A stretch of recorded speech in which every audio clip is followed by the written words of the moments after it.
यीशु की हत्या का षड्यंत्र। जब यीशु ये सब बातें कह चुका तो अपने चेलों से कहने लगा, तुम जानते हो कि 2 दिन के बाद फसह का पर्व होगा और मनुष्य का पुत्र क्रूस पर चढ़ाए जाने के लिए पकड़वाया जाएगा।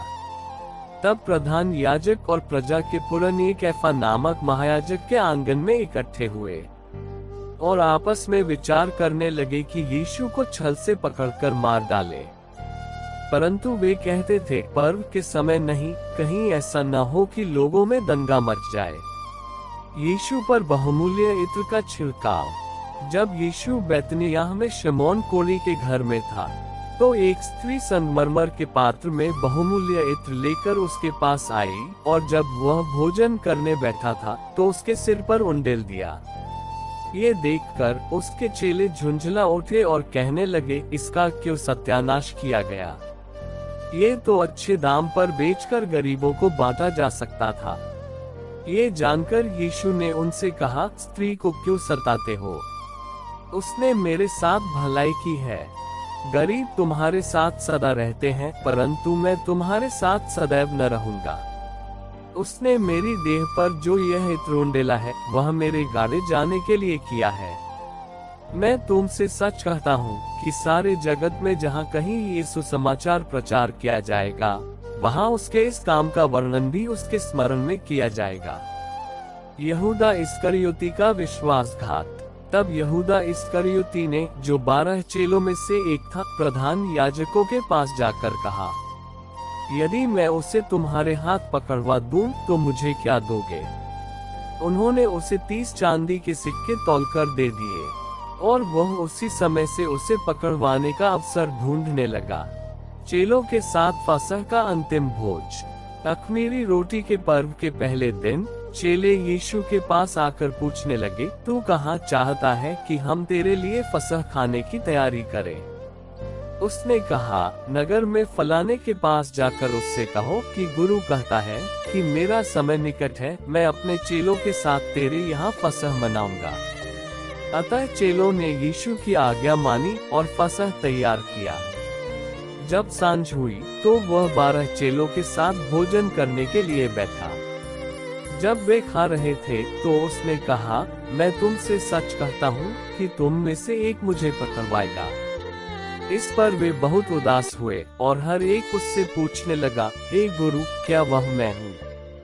उसने उत्तर दिया, जिसने मेरे साथ थाली में हाथ डाला है वही मुझे पकड़वाएगा। मनुष्य का पुत्र तो जैसा उसके विषय में लिखा है जाता ही है, परंतु उस मनुष्य के लिए शोक है जिसके द्वारा मनुष्य का पुत्र पकड़वाया जाता है। यदि उस मनुष्य का जन्म न होता तो उसके लिए भला होता। तब उसके पकड़वाने वाले यहूदा ने कहा, हे रब्बी, क्या वह मैं हूँ? उसने उससे कहा, तू कह चुका। प्रभु भोज। जब वे खा रहे थे तो यीशु ने रोटी ली और आशीष मांगकर तोड़ी और चेलों को देकर कहा, लो खाओ, यह मेरी देह है। फिर उसने कटोरा लेकर धन्यवाद किया और उन्हें देकर कहा, तुम सब इसमें से पियो, क्योंकि यह वाचा का मेरा वह लहू है जो बहुतों के लिए पापों की क्षमा के लिए बहाया जाता है। मैं तुमसे कहता हूँ कि दाख का ये रस उस दिन तक कभी न पीऊंगा जब तक तुम्हारे साथ अपने पिता के राज्य में नया न पीऊं। फिर वे भजन गाकर जैतून पहाड़ पर गए। पतरस के इनकार की भविष्यवाणी। तब यीशु ने उनसे कहा, तुम सब आज ही रात को मेरे विषय में ठोकर खाओगे, क्योंकि लिखा है, मैं चरवाहे को मारूंगा और झुंड की भेड़ें तितर बितर हो जाएंगी। परंतु मैं अपने जी उठने के बाद तुमसे पहले गलील को जाऊंगा। इस पर पतरस ने उससे कहा, यदि सब तेरे विषय में ठोकर खाएं तो खाएं, परंतु मैं कभी भी ठोकर न खाऊंगा। यीशु ने उससे कहा, मैं तुझसे सच कहता हूँ कि आज ही रात को मुर्गे के बांध देने से पहले तू 3 बार मुझसे मुकर जाएगा। पतरस ने उससे कहा, यदि मुझे तेरे साथ मरना भी हो तो भी मैं तुझसे कभी न मुकरूंगा। और ऐसा ही सब चेलों ने भी कहा। गत्सेमनी के बगीचे में प्रार्थना। तब यीशु ने अपने चेलों के साथ सी नामक एक स्थान में आया और अपने चेलों से कहने लगा, यहीं बैठे रहना जब तक कि मैं वहां जाकर प्रार्थना करूं। और वह पतरस और जब्दी के दोनों पुत्रों को साथ ले गया और उदास और व्याकुल होने लगा। तब उसने उनसे कहा, मेरा मन बहुत उदास है, यहाँ तक कि मेरा प्राण निकला जा रहा है। तुम यहीं ठहरो और मेरे साथ जागते रहो।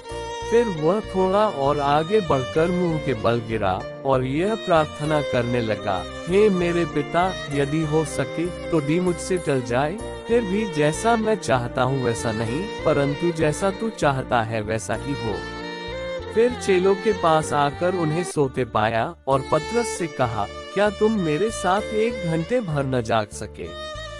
जागते रहो और प्रार्थना करते रहो कि तुम परीक्षा में न पड़ो। आत्मा तो तैयार है परंतु शरीर दुर्बल है। फिर उसने दूसरी बार जाकर यह प्रार्थना की, हे मेरे पिता, यदि यह मेरे पिए बिना नहीं हट सकता तो तेरी इच्छा पूरी हो। तब उसने आकर उन्हें फिर सोते पाया, क्योंकि उनकी आंखें नींद से भरी थी। और उन्हें छोड़कर फिर चला गया और वही बात फिर कहकर तीसरी बार प्रार्थना की।